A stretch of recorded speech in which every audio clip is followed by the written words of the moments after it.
दोस्तों, आज की कहानी है भाभी जी मुझे माफ कर दो। दूसरों की गलती पर उंगली उठाना आसान होता है। दोस्तों, कहानी शुरू करने से पहले अगर आपने हमारे चैनल को सब्सक्राइब नहीं किया है तो सब्सक्राइब कर लीजिए ताकि आपके पास पहुंचे हर नया वीडियो। आज लॉकर में सभी जेवरों को व्यवस्थित रूप से लगाते हुए अचानक ही सोने के कंगन के ऊपर नजर चली गई।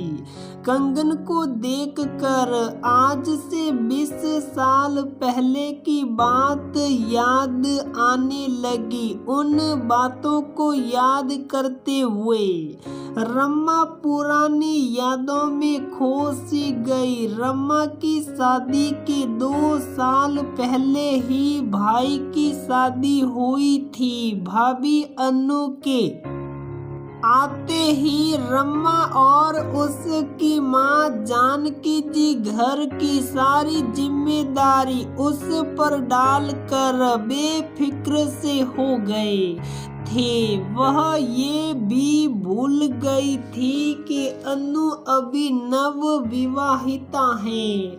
अनु ने भी धीरे धीरे घर की जिम्मेदारियों को समझ उनका निर्वाह करना शुरू कर दिया था।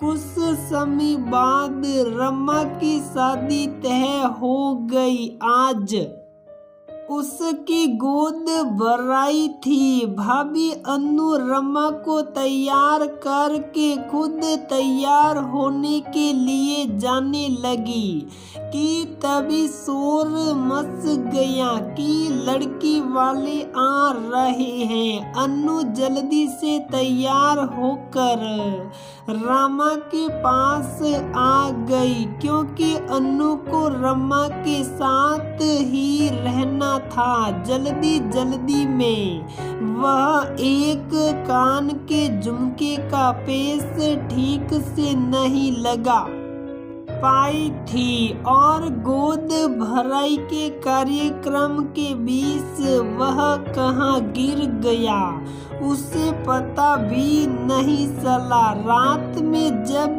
रमा ने अनु भाभी के कानों की तरफ देखा तो एक कान में झुमके नदारद थे। वह रमा भाभी से पूछने लगी कि आपका एक कान का झुमका कहाँ गया। जैसे ही अनु ने कान पर हाथ लगाया तो वह सन्न रह गई। एक कान का झुमका गायब था। वह घबराई और बदहवास सी पूरे घर में ढूंढने लगी, लेकिन कान का झुमका कहीं पर भी नहीं मिला। जब ये बात जानकी जी को पता चली तो उन्होंने और रमा ने मिलकर अनु को खूब खरी खोटी सुनाई।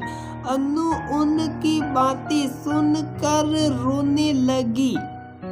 अब अनु के पास उनकी बातें सुनने और रोने के अलावा कोई उपाय न था।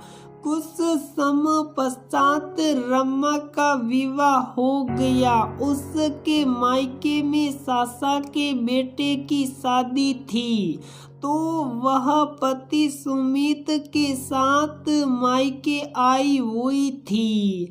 वह ससुराल से मिले सारे जेवर जब पहनने लगी तो अंत में चूड़ी का सेट पहनकर उसने सोने के मोटे मोटे कंगन सबसे आगे डाल लिए। शादी में डांस करते समय सभी लोग रमा का हाथ पकड़कर डांस करने के लिए आगे कर रहे थे।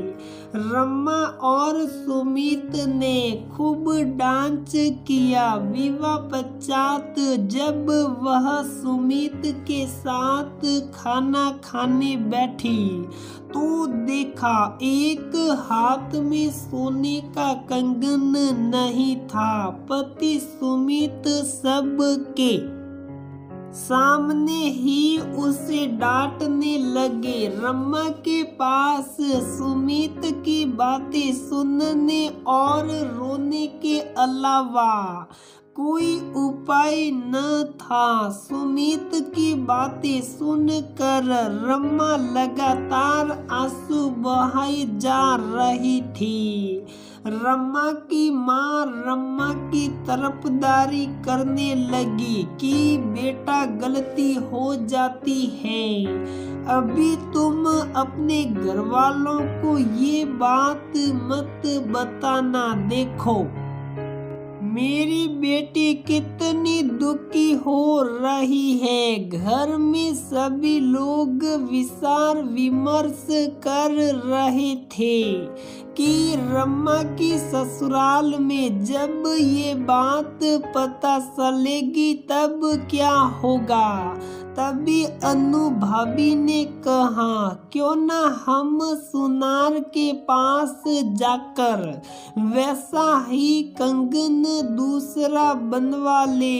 इस तरह कंगन भी बन जाएगा और दीदी के ससुराल वालों को पता भी नहीं चलेगा। ये सुनकर रमा अनु भाभी के गले लग गई। भाभी मुझे माफ कर दो। दूसरों की गलती पर उंगली उठाना आसान होता है, पर जब इंसान से खुद गलती होती है और कोई दूसरा दोषारोपण करता है तब खुद पर क्या गुजरती है ये मैं अच्छी तरह से समझ सकती हूँ। रमा अफसोस करते हुए बोली। रमा के घर वालों ने वैसा ही दूसरा कंगन बनवा कर रमा को पहना कर रमा के ससुराल भेज दिया। सच ही कहा है किसी ने, अगर आप एक अंगुली किसी के तरफ उठाते हैं तो वापस 3 उंगलियां आपकी तरफ उठ रही हैं। हमें ये भी देखना चाहिए, इसलिए किसी पर दोषारोपण करने से पहले सोच लेना चाहिए कि वही गलती आपसे भी हो सकती है। आज इतने सालों बाद भी ये राज ही रह गया।